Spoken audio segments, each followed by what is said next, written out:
verdade, duas perguntas, assim. A primeira é em relação do que a gente tá na casa de luto mesmo, né? A situação, eu sei que tem muitas pessoas que às vezes perdem, né, os entes queridos e maqueiam isso, né? Como se colocasse isso, fica igual um gráfico, né? Tem hora que deu os picos, aí você tem aquela saudade, mas é como se você não tivesse resolvido, né?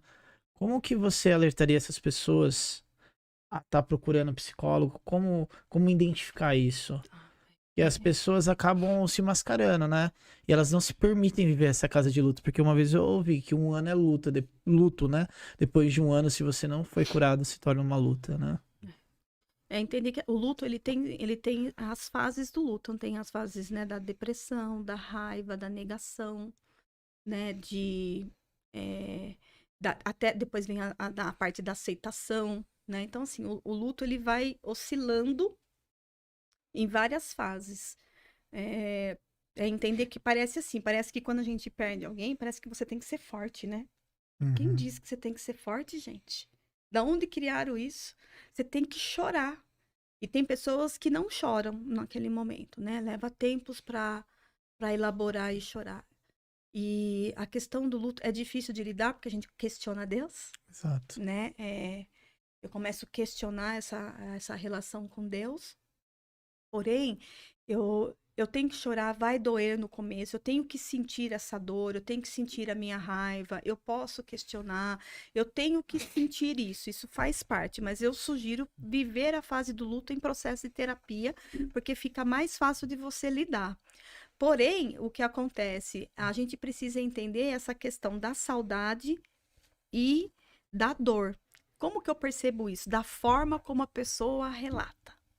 Tem pessoas que já foram para mim em sessão que ela relatou uma perda que eu achei que ela tinha perdido aquela pessoa há um mês atrás. E na verdade aquela pessoa já tinha falecido há 10 anos. Uou. Só que ela trazia de uma Com ela. maneira que. Falei, nossa, falei, Como se a 10 dor fosse anos? Sim, recente. falei, nossa, falei, eu achei que você tinha perdido recentemente. Uhum. E foi aí que, falei assim, tá vendo? Aí ficou toda uma questão de trabalhar. Então, assim, eu tenho ver o legado que aquela pessoa deixou comigo. A gente trabalha muito a linha da vida, a minha história com aquela pessoa. Isso é bom para a gente registrar e trazer memórias positivas da vida da pessoa. E a caixinha de lembrança, que a gente fala, que são as caixinhas de memória. Então, eu monto aquela caixinha com as coisas que mais marcaram a minha relação, que mais marcaram aquela pessoa para mim. Então, toda vez que eu lembrar daquela pessoa, eu posso pegar aquela caixinha, ir no meu quarto, ir em algum lugar, tirar e ver. Eu posso chorar? Posso, mas aí eu acabei de ver, senti minha saudade, guardo e volto. É muito louco, porque todos os meus carros, se vocês entrarem, tem um burro.